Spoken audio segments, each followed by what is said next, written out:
Hello friends, welcome to our channel Charcha in depth. आज हम एक और साउथ इंडियन मूवी का रिव्यू लेके आए हैं जिसका नाम है गार्गी। इसमें डायरेक्टर हैं गौतम रामचंद्रन। मेन जो लीड कैरेक्टर हैं वो गार्गी हैं, जो कि साई पल्लवी ने निभाया है। और काली वेंकट इसमें एक बहुत ही अहम किरदार है, जिन्होंने एक एडवोकेट इंद्रांस नाम से जिसका किरदार निभाया है। तो मूवी का जो बेसिक ओवरव्यू है, पहले उसके बारे में बात करना चाहेंगे हमारे एक्सपर्ट राहुल सर के साथ। Hello friends. तो ये मूवी जो है शायद एक महीने पहले आई है सोनी लिव पे। तो ये मूवी आने के साथ ही इसका बहुत ही अच्छा रिव्यू है। अगर आप देखेंगे गूगल खोल के तो एक जगह नहीं, इसके हर जगह अच्छा रिव्यू है। तो हमने भी देखा तो ये सच में बहुत ही मास्टर क्लास मूवी है। और कहानी तो देखिए, कहानी क्या है कि पिताजी एक गलत केस में फंस जाते हैं जो गार्गी है, और फिर वो उनको बचाती है लीगल केस में। But that is not enough to tell. आगे बोलेंगे तो स्पॉइलर होगा, बट प्रेमाइस ये है। लेकिन इस प्रेमाइस के साथ ये मूवी बहुत कुछ डिस्कस करती है, बहुत कुछ को। एंड ऑफ कोर्स ये इसमें जो Sai Pallavi, I think that is one of the best उन्होंने दिया है, साई पल्लवी। एक तो वो इस मूवी में सुंदर भी बहुत लगी हैं, पूरे मूवी में सुंदर लगी हैं। और दूसरा की एक्टिंग उन्होंने बहुत शानदार एक्टिंग की है उन्होंने। एंड कैरेक्टर में डल गई हैं। एंड मतलब ये मूवी देखेंगे तो आप सोच नहीं पाएंगे कि इनको रिप्लेस कौन कर सकता है। जैसे कोई मूवी होती है ना, उनका मूवी बन जाता है, तो ये जैसे साई पल्लवी की मूवी हो गई। Yes yes yes. सो यही है इसमें। तो इसमें जो कैरेक्टर में तो दो ही हैं, एक वो एडवोकेट हैं और उन्होंने बहुत अच्छा काम किया, नो डाउट बहुत अच्छा काम किया उन्होंने, और सबने अच्छा काम किया है। लेकिन इस मूवी में एक बात है जो मैं आपसे डिस्कस करना चाहता हूँ कि इस मूवी की जो राइटिंग है, चलिए एक्टर तो ठीक है, उन्होंने एक्टिंग किया, अच्छी बात है, वो अच्छी एक्टर किया। लेकिन जो उसकी राइटिंग जो उतनी बहुत ही टाइट राइटिंग है और बहुत ही एकदम ऐसा लग रहा है कि बहुत सोच समझ के एक एक लाइन लिखा गया है। इस पर आपका क्या कहना है? जी, जब मूवी पहली बार देखी तो ऐसा लगा नहीं कि मैं कहीं बोर हो रहा हूँ।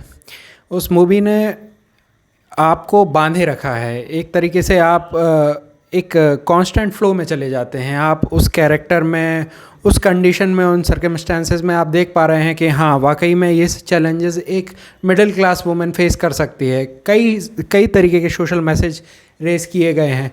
तो ये एक चीज़ है कि मूवी कितना ज़्यादा पब्लिक को होल्ड कर सकती है, वो इसने बहुत अच्छे तरीके से किया है। राइटिंग मैं कहूँगा इसकी ज़बरदस्त है, और कैरेक्टर्स ने जैसा अपना अपना रोल प्ले किया है उस तरीके से मूवी में और निखारा गया है बहुत ज़्यादा। और ये राइटिंग के थ्रू ये मूवी बहुत बार फेमिनिज्म पे बात करती है।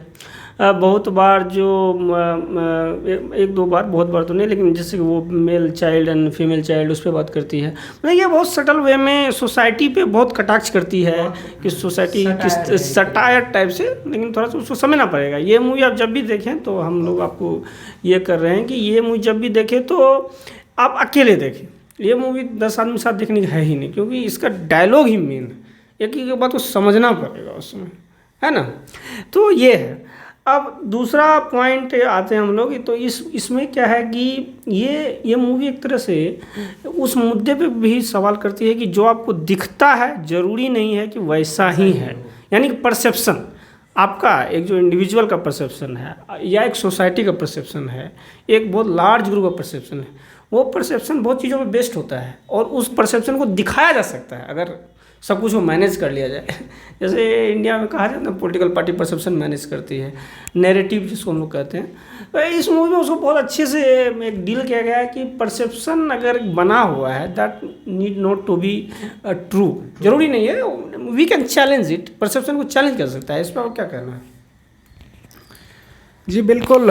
जो सोसाइटी है, समाज है, वो एक मेंटालिटी क्रिएट कर देता है कि जो कल्प्रेट है वो शायद कल्प्रेट ना हो, इन्वेस्टिगेशन उतनी अच्छी नहीं रहे हो, कुछ एविडेंस नहीं मिले हों, लेकिन फिर भी सोसाइटी, मीडिया, आसपास के लोग उस चीज़ को ऐसा क्रिएट कर देते हैं कि लगता है कि हाँ, यही बंदा कल्प्रेट है। तो इस चीज़ से, इस मेंटालिटी से बाहर आना बहुत ज़रूरी है। कई बार हम इस मूवी में एक बहुत अच्छी बात दिखाई गई है कि जो कल्प्रेट है, जो कि जिसे एलेज किया गया है, वो साई पल्लवी के फादर हैं। तो साई पल्लवी जब जस्टिस के लिए जाती है तो कोई भी लॉयर उनकी केस लड़ने के लिए तैयार नहीं होता है। ये बहुत बड़ा इशू है कि आप जस्टिस जो दिला पा रहे हैं वो क्या हर इंसान को इक्वली दिला पा रहे हैं, जो एक्यूज्ड है उसको दिला पा रहे हैं। ये बहुत बड़ी बात है, क्योंकि कोई भी लॉयर ऐसे केस को लेने में अपना समय और कैरियर को चैलेंज नहीं कर सकता। तो ये बहुत बड़ा इशू रेस किया गया है। दूसरी बात, एक बैकग्राउंड में भी एक इशू चला है कि साई पल्लवी कैसे बड़ी हुई है, उसके साथ भी क्या हुआ है। तो ये बहुत छोटी छोटी बातें हैं जो मूवी ने बहुत अच्छे से कवर की है। और इसमें हमने तो कैरेक्टर की बात कर ली, मुझे फिर एक पॉइंट आ गया इसमें जो साई पल्लवी का कैरेक्टर है, वो जो जिस तरह से उसके एडवर्सिटी को डील करती है, जिस कामनेस के साथ, एंड एक जो फाइटिंग स्किल है, उससे भी बहुत कुछ सीख सकते, कोई भी सीख सकता है। मतलब कि जब जैसे लाइफ चल रही है आसानी से और अचानक से कुछ एडवर्सिटी आ जाए, अचानक से कैलामिटी आ जाए, मतलब मिसफॉर्च्यून, कैलामिटी और मिसफॉर्च्यून, और उस समय आदमी कैसे बिहेव करे, ये मूवी मैं तो कह रहा हूँ कि अगर आपके डियर वन जो भी हैं उनको उस वजह से देखना चाहिए कि अगर आपके साथ अचानक से ऐसा कुछ होता है तो इसका ये मतलब नहीं कि आप खुद ही पैनिक कर जाएंगे, खुद ही जो है समझ नहीं आगे क्या करेंगे। You have to take a stand. और ये बहुत अच्छी, बहुत beautifully, so this is all. And मैं तो कहूँगा कि मैंने जब तो जय को बताया इस मूवी के बारे में, और मैं बहुत लोगों को बता रहा हूँ, मैं तो कह रहा हूँ कि इट इज़ फाइनेस्ट मूवी, मतलब रिसेंट ईयर्स की मैं इसको फाइनेस्ट मूवी मानता हूँ इस मूवी को। आप ऐसा सोचिए, ये रिसेंट ईयर्स जो 2-3-4 साल में जो आई है ना, उसकी एक ये फाइनेस्ट मूवी है। और साउथ जैसे आई है, हिंदी में भी डबिंग है, लेकिन अगर आप तेलुगु में देखेंगे तो ज़्यादा अच्छा लगेगा, but it's okay, your choice.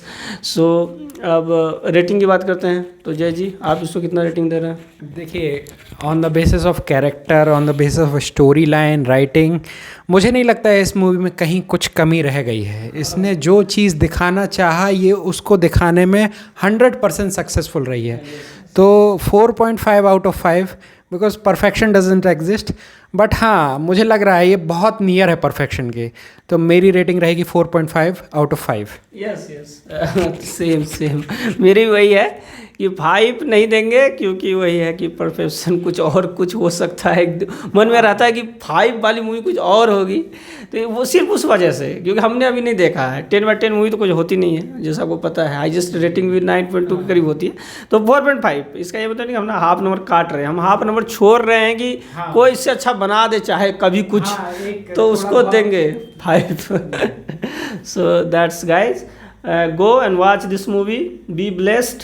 आप इस मूवी को देख करके मूवी पे नहीं, अपने आप पे एक ऑनर करेंगे, आपको मैं गारंटी देता हूँ। जब ये मूवी देख के निकलेंगे तो मतलब आप समथिंग फील करेंगे कि आपके अंदर एक ये मूवी की इतनी ताकत है कि आपको सोचने पे मजबूर करेगी। आधे एक घंटे तो आप सोचेंगे कि वाह क्या बात है।